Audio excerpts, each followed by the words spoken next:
بسم اللہ الرحمن الرحیم۔ السلام علیکم۔ دولت پر اترانا بیوقوفی ہے۔ اگر کسی کو دولت ملی اور اس نے غریبوں اور حاجت مندوں پر اپنی بڑائی جتائی اور اپنے آپ کو ان سے اونچا سمجھا تو یہ بیوقوفی ہوگی۔ مثلاً کوئی غریب بیمار پڑے تو اس کی عیادت نہ کرے کیونکہ وہ غریب ہے، چاہے اس کا رشتہ دار یا پڑوسی ہی ہو، یا کوئی غریب اس سے کچھ کہے تو اس کی بات پر توجہ نہ دے، یہ اس کے سلام کا ٹھیک جواب نہ دے، اس سے سختی سے یا بگڑ کر بات کرے۔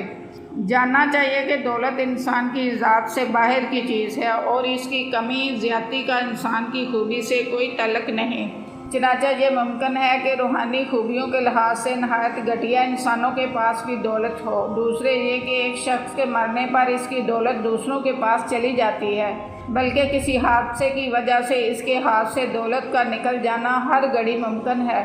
چنانچہ کتنے ہی سارے مغرور مالدار ذرا سی دیر میں غریب اور مفلس ہو گئے ہیں۔ جو دولت مند ایمان اور سمجھ رکھتا ہے وہ اپنی دولت کو مصیبت، بلا اور اپنی آزمائش کا سبب جانتا ہے اور اپنے سر ایسی ذمہ داری محسوس کرتا ہے جس کا دور کرنا بہت مشکل ہے، اور اس سوجھ بوجھ کی لازمی صفت غریبوں سے گھمنڈ نہیں، عاجزی اور انکسار ہے۔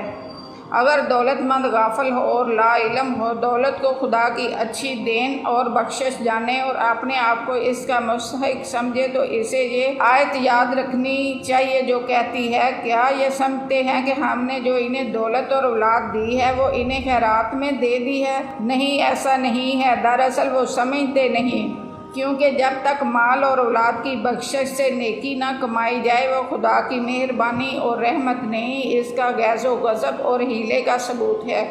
یہ سمجھنے کے لیے کہ یہ دولت خدا کی بخشش اور رحمت ہے یا اس کی ناخوشی اور بلا ہے، روایتوں میں دو نشانیاں بتائی گئی ہیں، ایک تو عاجزی اور انکساری اور دوسری خیرات کی توفیق۔ سو اس دولت مند کی دولت خدا کی رحمت اور بخشش ہوتی ہے، جو دولت کے بڑھنے کے ساتھ ساتھ غریبوں سے اور جھک کے ملتا ہے اور ان کی خیرات اور عطیات میں اضافہ کرتا رہتا ہے، اور اس دولت مند کی دولت مصیبت اور بدبختی کا سبب ہوتی ہے، جس کی کنجوسی اور غرور میں دولت کے ساتھ ساتھ اضافہ ہوتا رہتا ہے۔